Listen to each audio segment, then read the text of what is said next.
All right. We have complications of anemia. So complications include constant tachycardia due to compensation. You're working out that heart, it's beating real fast. All right, so let's talk about heart failure. What is heart failure? Heart failure does not mean the heart has stopped. That is the late sign, the end of end, okay? Heart failure first begins with tachycardia. When you think about heart failure, think about the heart beating fast. Let's go back to why heart failure occurs. Heart failure is due to decreased cardiac output.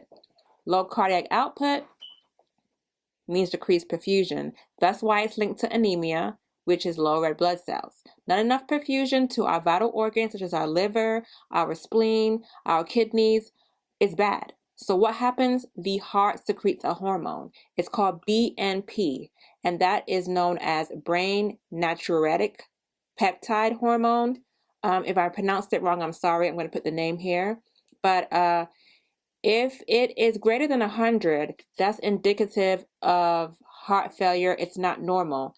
The heart is secreting this whenever we have decreased cardiac output. Now that we know that cardiac failure does not mean the heart has stopped. It just means that we have decreased cardiac output, and as a result, the heart secretes BNP to increase that heart rate. We know that name as tachycardia. Heart failure, early sign is tachycardia. So we have tachycardia to compensate for that decreased cardiac output. We have left-sided heart failure and right-sided heart failure. Left-sided heart failure occurs due to problems with your ventricles. Let's say your ventricle walls is super thick. And so therefore, you have increased thickened ventricle walls, and it's stiff. So if you have thick ventricles, that means you have less space to fill it with blood. Decreased filling space equals decreased cardiac output. So atherosclerosis is a big cause of MI, myocardial infarction, STEMI and non-STEMI, due to the fact that we have ischemia to the muscle of the heart. So either way, we have weakened heart muscles, decreasing that cardiac output. Now, for our left and right-sided problems, for our left-sided heart failure, we have those ventricles not working right? We have decreased cardiac output. If our ventricles are not pumping the way they're supposed to, now we know we have tachycardia, but it doesn't have much blood pumping out. We call that the ejection. I'm not sure what it is, but we still have decreased cardiac output. So not as much blood is being pumped out, hence why we have tachycardia.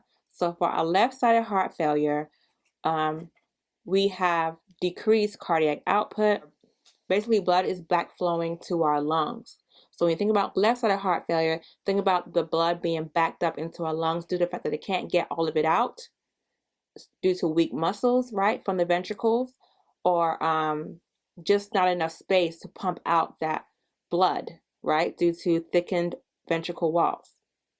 Either way, blood is backing up into where? Our lungs. Left-sided heart failure, you will have lung manifestations, dyspnea, crackles, shortness of breath, all those type of things.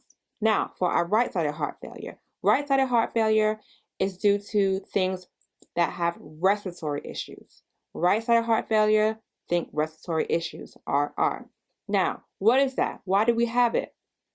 Think about things, increased fluid in the lungs, emphysema, bronchitis, cystic fibrosis. These are increased fluid in the lungs, which means it's increased pressure.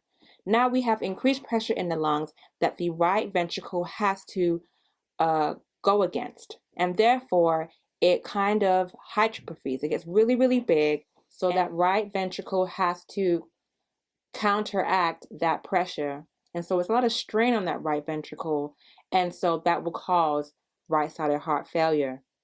And so as it keeps pumping, it becomes ischemic. It will lose, it's not going to have enough oxygen, and ischemia will occur. And so blood will be backed up into the rest of the body. So when you think about right-sided failure, right-sided heart failure, Think about respiratory issues and rest of your body.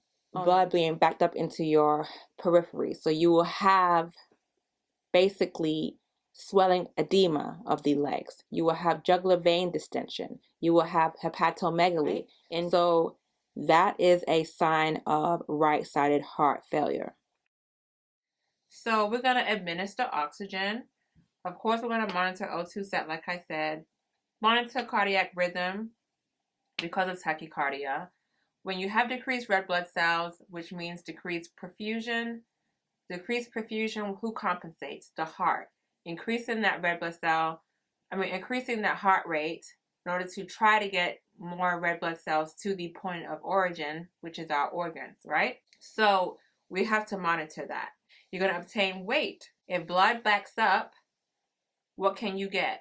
Peripheral edema, jugular vein distension. It can just go back, and cause increased weight. We can administer blood to take care of the hypotension that is occurring throughout the vascular space. We can give them cardiac medications to help with the edema that can occur due to our heart failure, pulmonary congestion. Give them diuretics and antidysrhythmics. And also administer anti-anemia medications. So in the Saunders book, they mentioned sickle cell anemia, which is hemoglobin A is partly or completely replaced by abnormal sickled hemoglobin S, which can be inherited from parents, autosomal recessive, and mainly African American descent. And basically, it's not enough O2 in the heme, causing it to be sickled, and therefore causing pain, extreme pain. Before I go to sickle cell, let me make sure I have everything here. So we finished with heart failure. Yeah, we're done with the heart failure. Okay. So yeah, I want to talk about some sickle cell real quick. So situations that can cause sickling of the cell would be anything that causes stress. Stress meaning decreased O2. Because you need more energy, right? So stress increases that metabolic activity. It increases your steroid production, corticosteroids, and also can increase metabolic rate. If you increase metabolic rate, means you need a increased O2 demand. And not enough O2 in the blood can cause the blood to sickle. That heme needs to be filled with O2, and if it's not, it sickles and turns into a crescent shape. And those pointy parts in the crescent shape can cause obstruction in any organ it's delivered to, your heart, your kidneys, anywhere. It's a painful situation, and we don't want it to happen. Stresses will be dehydration. Dehydration causes the blood to clot, coagulation, and clump together. We're going to have anything, fever can cause it, emotional and physical stress. Just increased demands of O2 can cause sickle cell crisis. It's also called vaso-occlusive crisis. It can mess up your spleen and destroy that. Think about it. Red blood cell is broken down in the graveyard, which is your spleen, right? So over there, it can mess up there, as well as hyperhemolytic crisis and aplastic crisis. Bone marrow can be harmed. Even your liver can be harmed. Sickling is reversible. And how do you do this? By administering hydration, fluids. If you increase the fluid uptake, you will allow the sickling to become less. See, sickle cell crisis anemia. I said check out nurse's lab for interventions for sickle cell crisis. I didn't put it here. But yeah, you're going to obviously want to give them oxygen to put oxygen back into that heme, promote a lot of fluids, and pain management as well to help with the situation. And that's it. All right, so that concludes the content for this chapter. You guys go ahead and keep studying hard. read your ATI book, use your Sanders book, do practice questions on ATI, go to dynamic quizzes and check that out. Go to the test tab and click on dynamic quizzes, and you can make your own questions to practice with, because what I've noticed is practice questions really get you where you need to go. So along with knowing the content, you got to practice how they're going to ask you the questions so you know what you need to really concentrate on. All right, till the next video, y'all. Peace.